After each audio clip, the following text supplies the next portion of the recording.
এসআইআরে lakh lakh voter বাদ দায় কার? উপস্থাপন করছি আমি জাকির হোসেন শেখ, আর ক্যামেরায় জিশান আলী শেখ। এসআইআরে লক্ষ লক্ষ ভোটার বাদ গেল, দায় কার? নির্বাচন কমিশন, এসআইআর, ট্রাইব্যুনাল গণতন্ত্রের এক চমৎকার মডেল।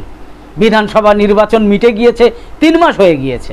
শুভেন্দু অধিকারীর নেতৃত্বে বিজেপির সরকার চলছে পশ্চিমবঙ্গে, 3 মাসের বেশি হয়ে গেল, কিন্তু লক্ষ লক্ষ মানুষের যন্ত্রণা আর শেষ হলো না। তারা আজও চরকি পাক খাচ্ছেন নিজেদের বৈধ ভোটার প্রমাণ করার জন্য। না হলে আগামী দিনে জীবন থাকলেও তা জীবন নির্বাহের উপায় খুঁজে পাওয়া মুশকিল হয়ে দাঁড়াবে। কিন্তু সেই ট্রাইব্যুনালের বিচার শেষ হবে কবে? পরের ভোটের আগে নাকি পরের ভোটের পরে? যে ভোট আসবে তার পরে। ততদিন এই বিচারাধীন মানুষগুলোর কি হবে? বুকে ভয় আঁকড়ে দিনাতিপাত করবেন? রেশন কার্ড, ভাতা কিংবা চাকরিটা কি থাকবে ততদিন? সদ্য রাজ্য সরকারের পূর্ত দপ্তরের একটা শাখায় অস্থায়ী কর্মীদের একাংশের এসআইআর তথ্য খতিয়ে দেখার খবর পাওয়া গিয়েছে। আতঙ্কে রয়েছেন রাজ্য সরকারের বিভিন্ন দপ্তরে কর্মরত প্রায় 5 লক্ষ অস্থায়ী কর্মী। প্রতিটা দিন তাদের বিচার চলছে ভেতরে ভেতরে। এসআইআরের সৌজন্যে প্রায় 1 কোটি নাম ভোটার তালিকা থেকে বাদ দিয়েছে নির্বাচন কমিশন। তাদের মধ্যে মাত্র এক তৃতীয়াংশ মানুষের ভাগ্য ট্রাইব্যুনালের করিডোরে আটকে রয়েছে। সুপ্রিম কোর্টের নির্দেশে 20টা ট্রাইব্যুনাল তৈরি হয়েছে, দায়িত্ব দেওয়া হয়েছে অবসরপ্রাপ্ত বিচারপতিদের। সেই বিচারপতিদের মধ্যে 2 জন ইতিমধ্যে সরে দাঁড়িয়েছেন। একজন নিরাপত্তার আবেদন নিয়ে সুপ্রিম কোর্টে গিয়েছেন। আবার এসবের ফাঁকেই বিচার চলছে। বিচার কি চলছে আদৌ? ভোট মিটে যাওয়ার 3 মাস পর দেশের প্রধান বিচারপতি সূর্যকান্তের পর্যবেক্ষণে তিনি কটাক্ষ করতে বাধ্য হয়েছেন এই বলে যে বিচারের প্রক্রিয়া এই গতিতে চললে নিষ্পত্তি হতে তো পরের ভোট চলে আসবে। বাস্তবটা কিন্তু দেশের প্রধান বিচারপতির করা শ্লেষের থেকেও ভয়ঙ্কর। কারণ ভোটার তালিকা কোনো সরকারি দপ্তরের লাল ফিতের ফাঁসবন্দি সাধারণ ফাইল নয়।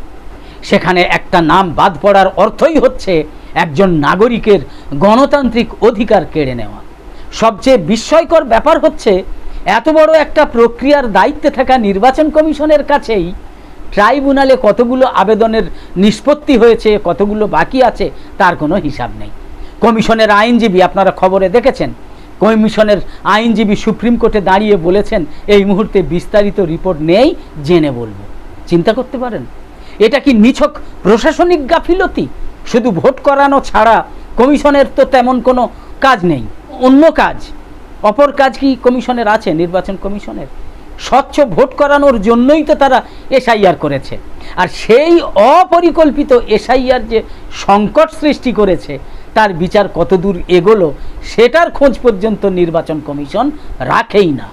এটা কেমন গণতান্ত্রিক ব্যবস্থা, যেখানে নাগরিককে প্রথমে ভোটার তালিকা থেকে বাদ দেওয়া হবে, তারপর নিজের বৈধতা প্রমাণ করার জন্য ট্রাইব্যুনালে যেতে হবে, তারপর ট্রাইব্যুনালের রায় পাওয়ার জন্য মাসের পর মাস অপেক্ষা করতে হবে।